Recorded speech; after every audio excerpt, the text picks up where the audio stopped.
Hey everyone, welcome to another episode of Analysis Paralysis. I'm Austin Harrison, and I'm joined by Lily Glotch and Ashley Anderson. And today we are talking about the board game industry growth. We're talking about Game Nerd Sale. We're talking about Game Found Feast. If you don't know, Analysis Paralysis is a game where we talk about board game industry news. We talk about fun crowdfunding campaigns, games we've been playing, and probably a little bit of news from IV. Yeah. But the big news this week is just how much the board game industry is growing. So much growth, especially over the past few years alone. We were looking at a study that was talking about how over the next 7 years, it's going to double in size now. So this year, the global board game market was at $11.88 billion. And then next year, it's going to be $13.06 billion, which that's a lot of money. That's a big increase already. And then by 2030, it's going to be valued at over $26 billion, which is more than double. Yeah. Double in 7 years. 7 years alone.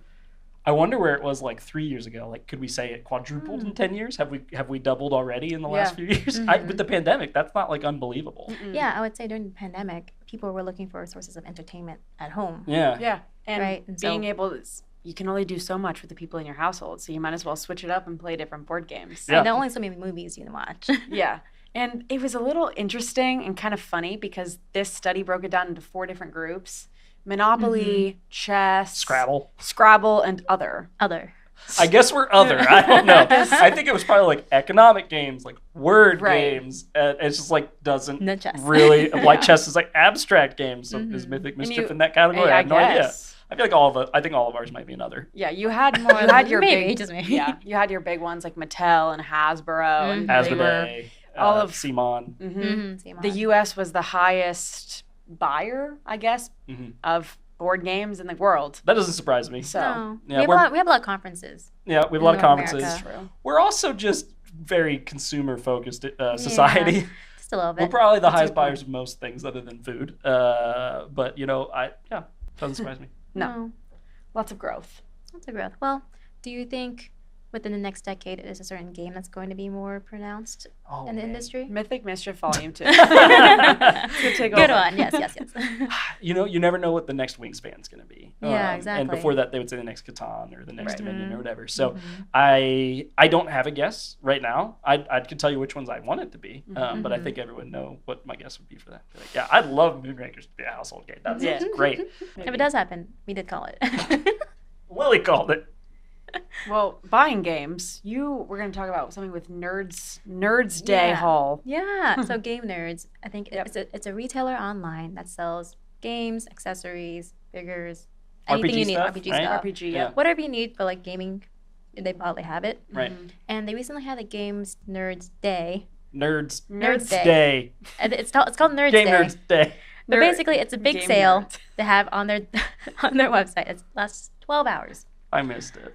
I also missed it, which makes me very sad. I bought a lot last year. I won a lot of games. And then followed it. People shared their Nerdz haul online the next day, and I was like, oh, no. Yep. But apparently I didn't miss much because I probably wouldn't have gotten anything anyway. No? They sold a bunch of stuff out. But yes, so a lot of things did sell out really quickly. So if you don't know, it's basically every hour they'll release 10 new products that are on sale. And so each of these have limited stock.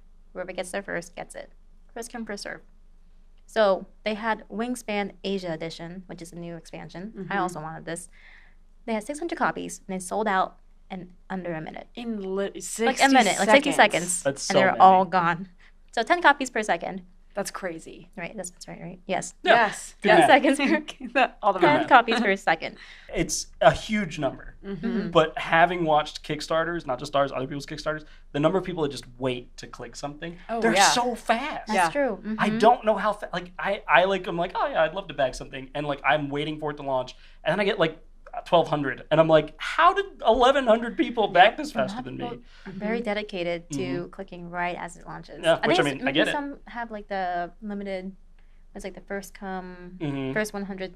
Sometimes that'll happen. Or in this case, you just won't get it. And it wasn't even just Wingspan. Brass Birmingham sold out in 3 minutes? Yeah. That makes sense now. It's at the top of BGG. People are like, oh, I have to own that. It's the number one game. So that's a nice effect. Yeah.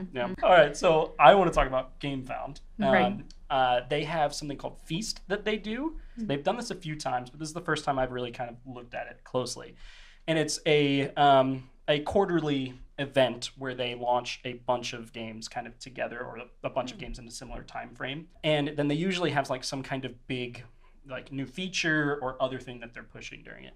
And so there's a bunch of games on right now. I would say that the biggest ones for me were Keyforge Grim Reminders, which if you're a Keyforge fan, obviously you already know about this, but Eastbourne Rangers, Second Printing, and Steam Power, which looks like a really fun train game, which I believe it's a Mark Wallace, and I like train games. So, like train games.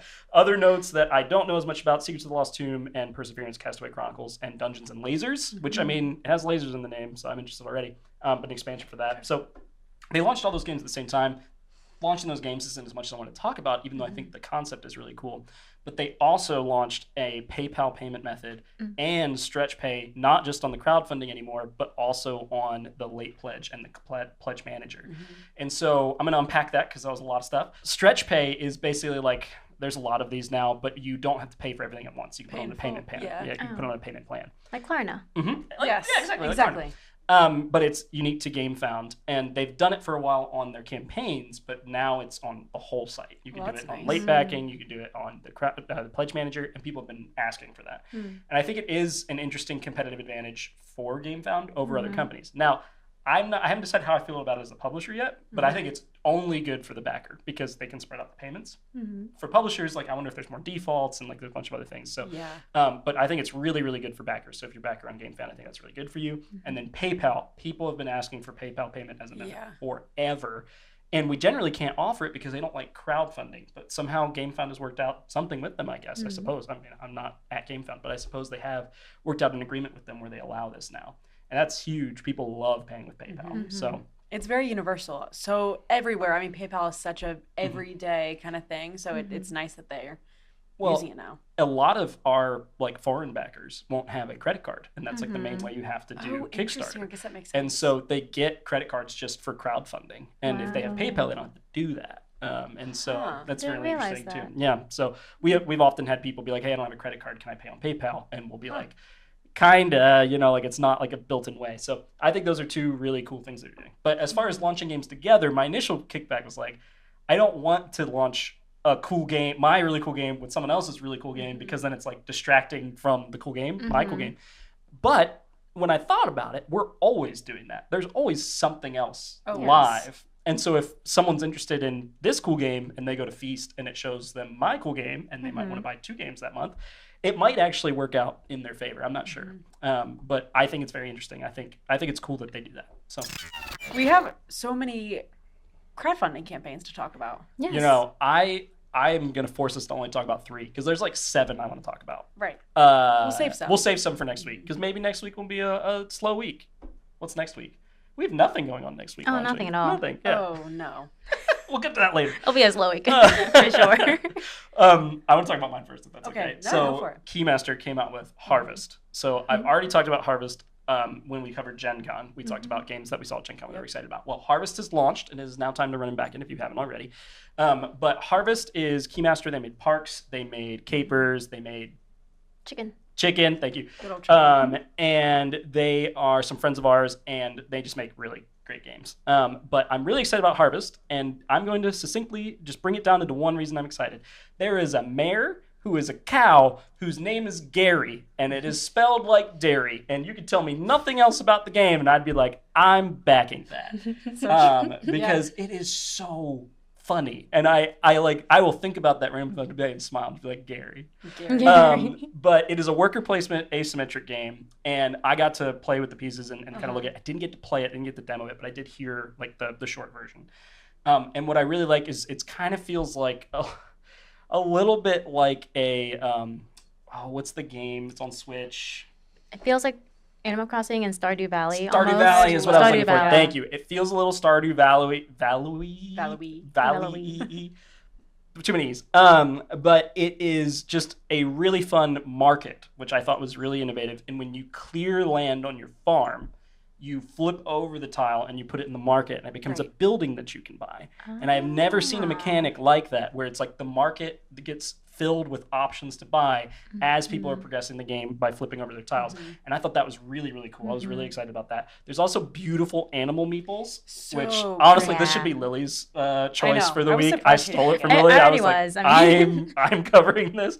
There's a badger that's really cool. There's there's so many cool ones. I'm not going to go into it, but it's a really cool looking game. I'm really, really excited about it. So it's well designed because you would think, I mean, it's so beautiful, and you would think it's just like a farm game, but there's so much more strategy behind it than what you would think. It looks like a Wes Anderson film. That's what I said. Yeah, it does. All the colors. Yeah, it's so pretty. So I'm a huge fan. We're obviously backing it, and of course. Yeah, I'm very, very excited for it to deliver, and you should go check it out. Yeah. Well, on that note, I'll talk about my game, I guess. More animals. More animals. Kind of. One animal. There's one animal. Maybe. That giant. might exist or not. Right. Who knows?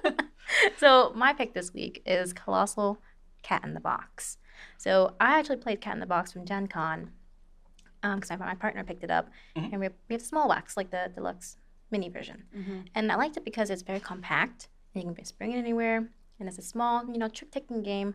And it's a trick-taking game with, like, a few other mechanics, like almost like area control. Because you can score extra points by having your tokens close to each other on the board. So this new expansion, or I guess this new add-on, is basically 4 times the size. 400%. 400% is their exact words, which is still the same as 4 times. It's definitely not 4 times. It's bigger because there's 2 zeros. 400%. They gotta exaggerate just a little bit, but it is pretty big. And the cat plushie that comes with it is also massive. It's Lily. Which I am very upset because Austin did not back it for the kitty. I did not add the plushie. I did not add the plushie. I'm sorry. It's huge. I'm just saying it could be great set design. For what game? For ours. It's a black cat. It'll be It is a black cat. It'll be I stand great in corrected. back. It would not have delivered in time to be on the Mythic Mischief set, but you could have had a black cat on the Mythic Mischief set. Maybe next week it may come, and we're just gonna have to deal with it. Okay, I'm sorry I didn't get the black cat. I knew it would have ended up at my house, and my wife would have been like, "Why did you bring home another thing for the kids?" Because the Cosmoctopus octopus, Inky, I can't remember. Inky one. Was it a hit? It was a hit. Oh, right? they love it. In Yeah, fact, they I have a love it. video of Cora putting it on the dog, and the dog just running around and riding around on the dog. Oh my But gosh. anyways, that's not why we're here. I think it's great. I have not played Cat in the Box. Okay. Cat in the Box 4 times bigger sounds better than Cat in That the sounds Box. better. Think Moonrakers 10 times bigger. Actually, that sounds not feasible. That doesn't sound feasible. So the cards are like Veiled giant Fate 10 flying times cards. bigger. You would play as a piece, and then other people would tell you where to go. That sounds great. Let's do that at sounds Gen pretty Con. fun. That sounds kind of fun. But no, Moonrakers 10 times bigger does not work. No. Or even 4 times bigger. All right, so you're saying you don't think it needs to be bigger. I don't think it needs to be bigger, but there are pluses. I was gonna say, is there anything you do like about it? Yeah. So I like the little token trays they are going to Cat include. heads. It's cat heads, Yeah. so that's an easy for me. But also I like having tokens to or places to put my tokens because I don't like them on the board willy nilly. But the bigger pieces, I think they're great for people who have dexterity problems. This is the bigger pieces you can pick up, and then also people who have visual impairment. That's also a great plus for them. More accessible. It's just that it would just need more table space. That's all it is. Right. Okay. Those are good reasons. Trade-offs. Yeah, good trade-offs. What about you, All the Ashley? things. Well, we have a fun one, a chaotic one, if you will. Keeping with kind of the animal theme. My pick this week is Worms, the board game by Mantic Games. Everyone's favorite animal, worms. Yeah. It's so fun. I love this one. 2 to 4 players. It takes between 30 and 60 minutes. There's an expansion pack with the Kickstarter that can go up into 6 players. Okay. So kind of fun.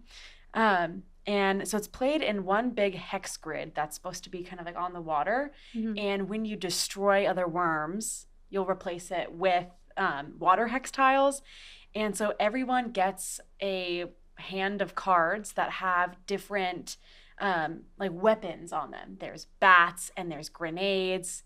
It's super. Sounds very violent. Oh, for I worms. love it. Oh, have you not seen the video game? No, I have There's not. a- Okay, yeah, it's a video game. Like Sorry. 1995. Oh yeah, It came I was out. gonna say it's from when we were kids, but that's not true. Okay, I was commenting on the That's art. right. It looks like it's Not early yet. 2000s art. Yeah, And I was like, why does it look like early 2000s art? I remember this game. Yeah. It was basically just like a combat game, Oh, but you were yeah. playing as a worm. Right. Ah. I don't remember too much more than that, but it always had like very evocative, Yeah. funny combat. Yeah, It was- essentially, you move along the map and you're collecting crates that have weapons and utilities, and then you'll blast the worms and you like knock them over and they're just laying on their side. And if you like attack them enough, then they get knocked off like the little island. And you play with teams that are color coordinated, but you don't know who's on your team until all of the worms are laid out and the like reference card sheet is handed out. So you don't know who you're playing with. And So when you place your pieces, you're placing your color and everyone else is placing their color, but you don't know who's on your team until after the placement ends. Oh, that's so weird. That's cool. I like it. It's super cool. I want to use that mechanic. Oh, I love it. That's Oh my fun. goodness. I love it. It sounds so fun. Even Alex from the board game company said that he was like, you want chaos, this is chaos. So That sounds I'll like take his something word for Alex it. would say. I trust him. Yeah. So it's so fun. Based on a video game, bringing it to life. I love it. The worms. The Absolutely worms are love coming the for you. worms. Can we every time we talk about board game say board game company and just like not abbreviate it at all, because I think that would annoy Alex and Board I'm Game here Company. for it. The Just board like, game company. oh yeah, Alex from Board Game Company, and be like, no. He'll be like, no. He'll respond to the comments, be like, you guys are literally my friends. Get my name right. Hilarious. Awesome. Well, Yeah. those are some good crowdfunding campaigns. I'm really excited for next week too. I've already backed a There's bunch. my- Yeah, so we're like going to be backlogged, but I could talk Yeah. about these campaigns for an they're hour, and great. we don't have that long. So Some good we ones. had to split them up. So what did you play recently that you are excited about? Yeah. Mm. So You go kind ahead. of speaking about Alex, we played this with him when Mhm. he was here. So we played Night of the Ninja, the game, which also so happens to be my favorite of the Magic Treehouse books. If you ever read this, Oh. there's I one have called not. Night of the Ninja. Have to read it. It was Is Not based there? on this game. This No. game was not based on this No, book. not based on Okay. the book. But it just so Great book happens. series. It is a great book series. So it's a social deduction, fast-paced game. Play with a bunch of people. We played it with like It was 11 people. Alex, Meg, Jenna, Devin, Zach, Sam, Jordan, and then us, Us three. Yeah, That's a lot. so So it was many. a lot. It was And probably Alex, too many. Alex didn't want to play with that many people. I could see what he was saying. It got a little chaotic because it's based off of two houses, or you're in two different ninja houses, the lotuses and the cranes, I believe. I think that sounds Yeah. right.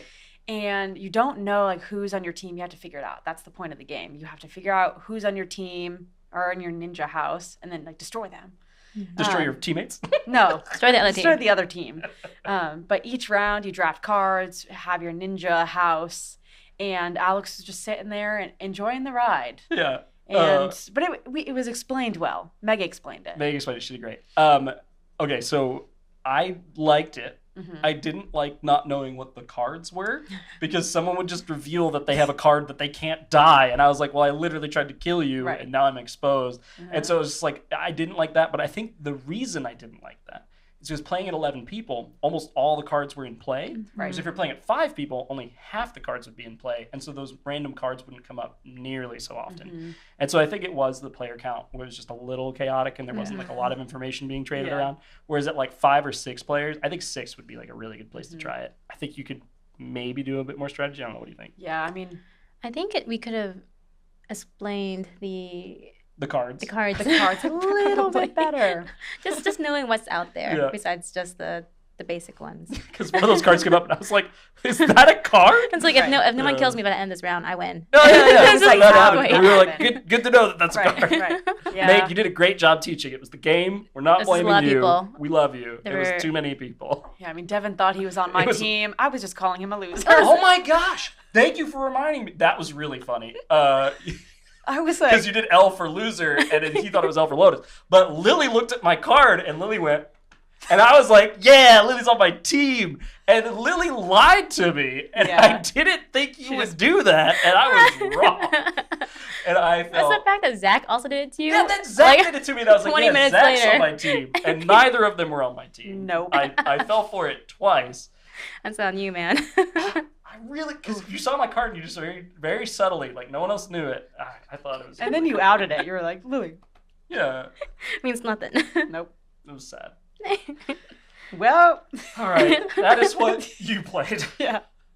Can Okay. of worms. For me, I played an expansion to Everdell called Okay. New Okay. Leaf. So Everdell, sometimes it can be a little tricky to play with just the base game Mhm. because a lot of the cards are dependent on what are in the deck. Basically, Right. so if you're drawing, you're not drawing the right cards to like work off each other. It's Mhm. hard to like play a good game. Right. Fair. With New Leaf, it adds a bunch of new cards that are more interchangeable between each other. Right. And so you're not really dependent on just this one singular card to show up in your hand. You can like play with other cards in this new expansion. Nice. And so you actually are to like build off more of those original cards. There's also like another mechanism where you're getting more resources from like the train cars, and then there's like a whole new like play area for more like meadow cards. Mm-hmm. But that's not the part that I was excited about. The new cards are The synergies. The new cards. the synergies. Yeah. Yes, exactly. Got The improved synergies was the best part. I still have never played Everdell. So at Tennessee Game Days, can you bring it? We're playing. Yes. We'll play it yes, we at can do Tennessee that. Game Days. And since we're playing your favorite game, we'll then play my favorite game, Of which course. only takes 7 hours longer than your favorite game. It's the trade-off. And that just sounds fair to me. What do you think? I heard that you turn into a gremlin when you play TI4. I think I told you I turned into You a did, gremlin yeah, when we you played did. TI4. So, Unfair. I mean, we could play We don't have to play it. your second favorite game. Okay, sounds great. Sounds great. Which might be Quest for El Dorado. I don't know. It's That's up a good there. game, so. Yeah, we could play that. Yeah. All right. Well, I played Robot Quest recently. Okay. This is a deck building and like battling game where you're playing as a very cute robot. I just blanked on who makes it. I think it's Wise Wizard. Correct me in the comments if I'm wrong. It's whoever makes the other deck builder. Oh no, this is going There's off too the many rails decks so happening all fast. the time. But it is a very cute robot game Uh-huh. where It is very you cute. are basically building a deck by spending battery power to get new abilities, and you are moving around this grid. And on the grid, there are like traps and like power-ups and things that you can get. And I really like the gameplay. I thought it was going to be mean. Most combat games like this are mean. Like someone will get The like worms. ganged up on. Yeah, exactly. Like, it's like there's one robot and everyone's just like going after that robot and, they'll be eliminated or whatever. But there is no player elimination. If your health bar goes to 0, the other person that knocks it to 0 gets a special cube that's bonus points, basically. So they get a benefit, but you just spawn right again the next turn. And like nothing bad really happens yeah. to you when you get knocked out. In fact, it happens to everyone. It's pretty common. And so I like that it didn't feel mean or bad to like my wife and I were playing it with 2 friends. And it wasn't like I was like not going to attack my wife because I Yeah. didn't want to be mean to her. It was like, no, it's like, aha, like I'm going to get you. And she was like, fine, I'll get you next turn. And so I loved that. I think that was the highlight, that it didn't feel mean. I also love deck builders. So that was You another do. big positive. But it ended like right as I was getting my deck right where I wanted it to be to do big things, it ended. And so I need to look in the rulebook and see if there's like variants that are like playable. Or maybe it plays a little bit different at like lower player counts. I could see Oh, it gotcha. taking a little longer at lower player counts. And there could be that I played something slightly wrong too. Just because it ended a little early. It played quickly, which was nice though. So I like that. And then the other thing that I was just like tracking with and being aware of is I'm not sure how easy it is for someone behind to feel like they could catch up. Because really you only have so many actions per turn. And that kind of correlates to attacks, and that's how you score points. And so you can do bigger attacks, but you can't do that many more attacks per turn. So I'm not sure that there's like a great catch-up mechanic, Yeah. but that I don't hate that in a game necessarily as long as everyone can feel competitive the whole time. That's a good point. And so I would need to play it a few more times just to see, because we played with new people each time I played it. So yeah, overall, the highest scores for me. I thought it was really Yeah, fun. sounds like a great game. So we'll play it. Yeah. Tennessee Game Days. Yeah. I'll bring it. All right. IV game news. We're not panicking. Everything's fine. Everything We're not is stressed. This is fine. Big news for Ivy is a week from when we're filming this. What, 5 days? fine. It'll be 5 days when you see this. 5 days when you see this. Mythic Mischief Volume 2 will launch on Kickstarter. Now, 2 really big secrets with that, and I'm not going to share. Just leave it there. We're not going to tell you. So don't ask. That's not very nice. It of was you. not nice. I'm sorry. So, yes, that is the biggest IV news. Yeah. I can't really think of anything else that I would even share about IV. That's not true. Fractured Skies NPCs have mostly arrived. There's one more package that's going to be here in the next day or 2. And we'll be reviewing all that, and that will be in the next update. So we'll talk about that. That'll have the painted minis and all of that. I know we've shared that already, but this will be Super like the full assembled final tray, all of that. And so really, really excited about that. That's almost done production. Languages are almost done production. Those are going to ship together. Merch. The hats they're done. They just haven't arrived yet. They're going to be air freighted here very, very soon. And so that's coming very, very quickly. So we'll be shipping those out as soon as we can. Yep. So The hats are super cool. We're going to have a whole production line and everything. yep, we're going to pack them all. It's going to be great. Yep. Hand packed. Yeah. So yeah, I'm really excited to talk about this next thing, Yes. which is my favorite candy. And we teased this at the beginning, but we're holding a competition and we're going to reveal the winner on the Kickstarter page. Ashley, can you grab the giant thing of worms? More worms. It was a very It's wormy worm episode. themed. It is all the worms. That was a good segue. Much better segue than my segue. All right, so this is a giant urn. I don't know what this would be called. Not an urn. Jar? Thing of a zombie/skeleton hand holding a bunch of trolleys. Uh-huh. And on Kickstarter launch, we are going to count the number of trolleys in this jar, and whoever guesses correctly is going to win a pledge of Mythic Mischief Volume 2. So, this is, you got to guess. I'm giving you a nice spin here so you can see how many are in there. We're going to count them live on stream. I think we should do guesses right now for us. So, Ashley, what is your guess? You can win a Mythic Mischief Volume 2 pledge that you're already getting. I'm going to say, man, I remember this from like elementary school. This is a struggle. I'm going to say 615. All right. Seems maybe 600 a little was high. too few. 616 would have been too many. So I think 615 is great. Yeah. I would say 852. Okay. 852, Yeah. okay. 852 A little sounds high, good to me. I think. All right. Since I probably already own one of these, I'm just going to go really, really high. I'm going to say 7,839. It's probably too high. That's Probably. a very high I number. think that's probably way That's too many. a few thousand off. Maybe Probably even a more. power of 10. But hey, Probably we'll go by with it. 7,000 You're just too being high. nice. 7,000 too high, probably. Well, All right. He's just giving you all a chance to So- actually win the prize. How do they win this? Oh, so, well, I guess Comment section? comment section. yeah. Yeah. Let us Comment know. below Yeah, let's what do your comment guess is. How many wormies are in there? How many wormies? Yeah, right. And then we'll Little count them spin. as we eat them during the live stream. So. Sounds great. I call all of the blue and red ones. I call all of the yellow and red ones. So that leaves you orange and green, the worst color. I love green. But they're not a good flavor. They're The not. They're orange not is good. not my favorite. Just eat the green halves and do something with the orange ones. Give the other. Sneak it to miso. Just You kidding, know, don't do miso. Don't do that. Not me, so. All right, mailbag. We don't have a lot of mail this week, so Mailbag, please send us mailbag. some mail. We'd love to get some mail. But one piece of mail that came in that I was really, really excited about was It's an Octopus. That's a username on Discord. Reached out to us and told us that they were at PAX West running the game library, and they said that Moonrakers was almost never in the library because it was being played. Used. It was being played. Someone stole it. Someone stole it. And that made me really happy. That and so is thanks, great. It's an Octopus, for sharing that with us. And yeah, we'd love to see games you're playing. We'd love to take any questions you have. So please reach out to us on Discord. You can reach out directly to Lily or just in the show notes because there's a link or a thread with each episode. And then also you can comment in the comment section below. So yeah, I think we have to do a drum roll, right? Yes, we do. giveaway. All right. This week's winner, Andrew Clifton.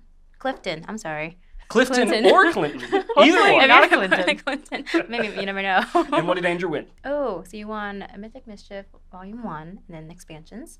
Or if you already have that, a nice hoodie. Woo! The hoodies really are nice. nice. Yeah. They're very nice. I saw Jenna from Board Game Garden wear our. Yeah, nice. she was. her Looked recent super video. cute. It's very good. That's incredible. I'm glad. Mm-hmm. Cool. Well, thanks everybody for watching. We will be here next week. And next week will be very intense. We're going to be having Mythic Mischief Volume 2. So very, very excited. And yeah, can't wait to see Go that. check it out. Yeah. Bye, guys. I've been waiting all episode. Oh my Don't worry. These are goodness. not. These Don't are not. count those. Floor trolleys. These are floor trolleys. Well, they were all on the floor, but they were still in the bag. These are just not in counting. You don't have to worry about seating these. No. I actually ate one of your favorites. I'm sorry. I'm It's gonna fine. get I'll eat one of the first, bad too. ones. We should have gotten our snack dips. Yeah. I thought about that. We'll I use want it to for eat the in live. the mic. Yeah, we use it for live. One at a time. The green's not bad. The orange is buns. It's always the orange for some reason. I know.